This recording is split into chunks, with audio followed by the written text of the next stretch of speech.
Hey everybody, some gadget guy here with another real-world camera benchmark test, the most comprehensive smartphone camera test available on the internet. And today we're looking at the HTC One M8, which has gone with dual camera sensors to improve the look of still photography. But those dual camera sensors don't seem to improve video quality much, and it also means that we've lost true optical image stabilization. So let's see how this new HTC handles its video. Starting out with the flower in direct sunlight, like most cameras, the HTC ever so slightly tends to overexpose, but in this scene, exposing for the flower and focusing on it, we're still getting all of the little texture detail in the petals. We haven't lost as much information in the middle of the flower. Yellows and reds can be really difficult for smartphone cameras to expose for properly, and HTC is doing better than most phones in this test here.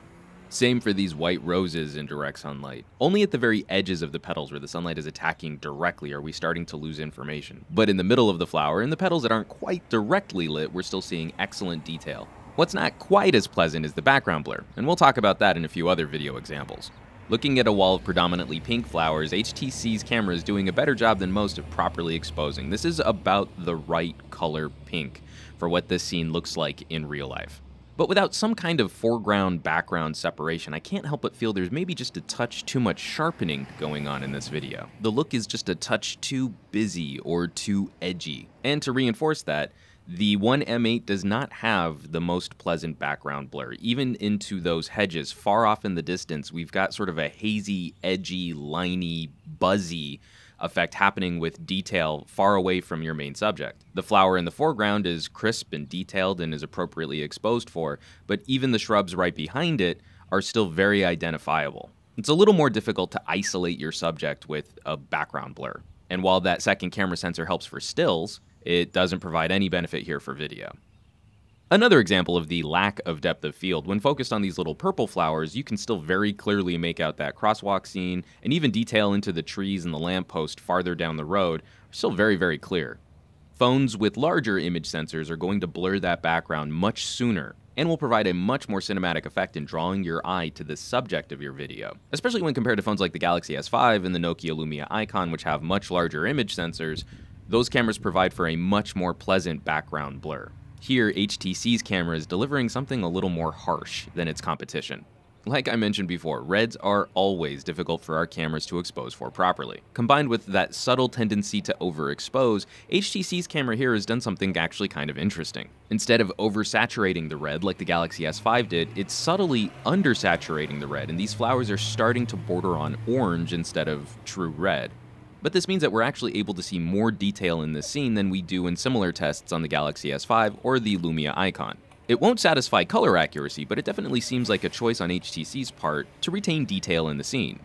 Onto a walking test, this is one of the areas where the lack of optical image stabilization is going to rear its ugly head. I'm holding onto this phone with both hands, my elbows tucked into my ribs as tightly as I can, and I'm trying to do my best marching band geek roll step to try and minimize all of the movement on this camera sensor, and it's still not really working. Even some kind of better software image stabilization would have been much appreciated here. Now, I've absolutely been spoiled by the Nokia lineup of smartphone cameras with image stabilization, but even the software image stabilization found on the iPhone and the Galaxy S5 do a better job of smoothing out our scenes. And it's in situations like this that I feel the camera on the M8 is actually a step down from the camera found on the M7. All of the videos in our various tests just suffer from that extra little bit of wobble or movement from hand-holding throughout all of these various setups. Into a street scene, the M8's wider field of view thanks to that wider angle lens is definitely appreciated here, as it helps just open up the frame a bit more than what the Galaxy S5 provides. While there's good dynamic range available, we still can see that the camera tends to slightly overexpose. White vehicles driving through the scene tend to clip. In that regard, Samsung and HTC deliver very similar results here.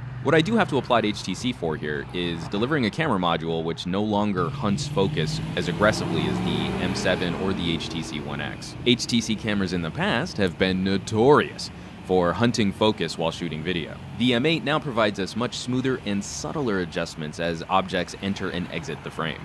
On our freeway overpass setup, I wish there was a little bit more blue in the sky, but the rest of the colors represented in the frame are represented fairly accurately. The greens have a nice pop to them, white cars do clip, again, that subtle overexposure. And like Samsung, HTC has stepped up their microphone quality. While neither phone will compete against the quad microphone array found on a Nokia Lumia, we're catching much better detail of individual sounds moving through this scene without getting lost in noise reduction filters due to all of the engine and driving noise.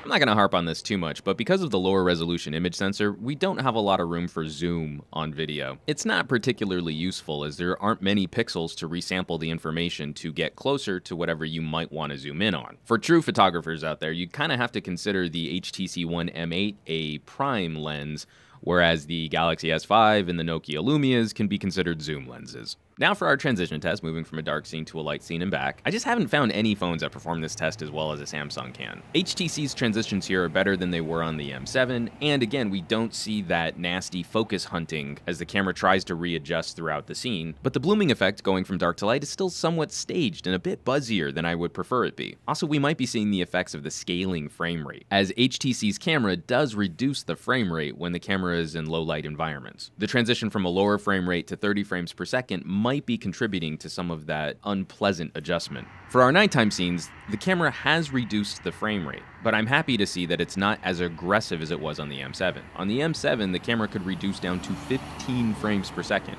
which is basically just a photo slideshow at that point. Here, the camera won't descend below 24 frames per second, which is still a reasonable rate to shoot video at. What I'm not happy to see is a hazy or blurry effect due to the camera trying to expose the scene brightly, then having to engage in more noise reduction, especially the hazy, blurry bloom caught off of streetlights and car headlights. But thankfully, like our daytime driving scene, the camera is much more sure-footed in its focus. It's not constantly dancing around the scene trying to lock onto something, and it's not confused by cars driving into and out of the frame. Into an extreme low-light shot, the camera's retaining decent detail. I might disagree with the white balance here ever so slightly, as this flower is lit indirectly from a yellow streetlight, but it's still fairly impressive to see HTC pull an image this usable out of extremely low-light situations, considering it's got one of the smaller sensors on a flagship phone. And as another example of white balance, our creepy gate test here, HTC's camera is trying to find true white on that gate, but this gate is lit by a very yellow-orange streetlight. Now this is going to be a personal preference if you want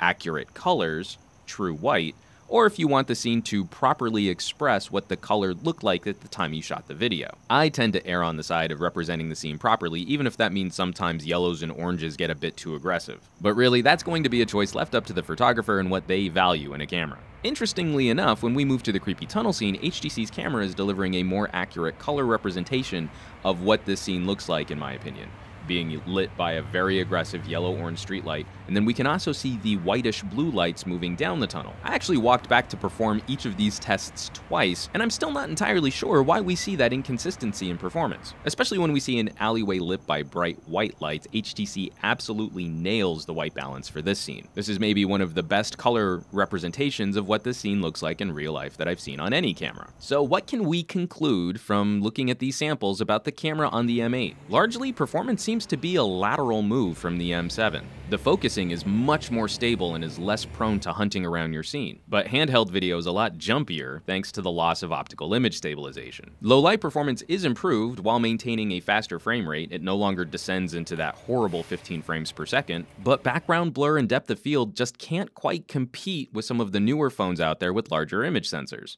The M7 had my favorite camera on any Android smartphone from last year. Unfortunately, I feel HTC's focus on providing new features for still photography have gotten in the way of video performance. And while I still consider the camera on the M8 to be good, it can't quite stand toe-to-toe with the cameras found on the Galaxy S5 and the Nokia Lumias. Thanks to the M7, I had very high expectations for what HTC would deliver in an update, and while we certainly see solid mid-pack performance, HTC's shooter this year doesn't impress as much as they did last year. As always, folks, thanks so much for watching my video, sharing, subscribing, hitting that thumbs up button, and leaving me comments down below, and I'll catch you all on the next review.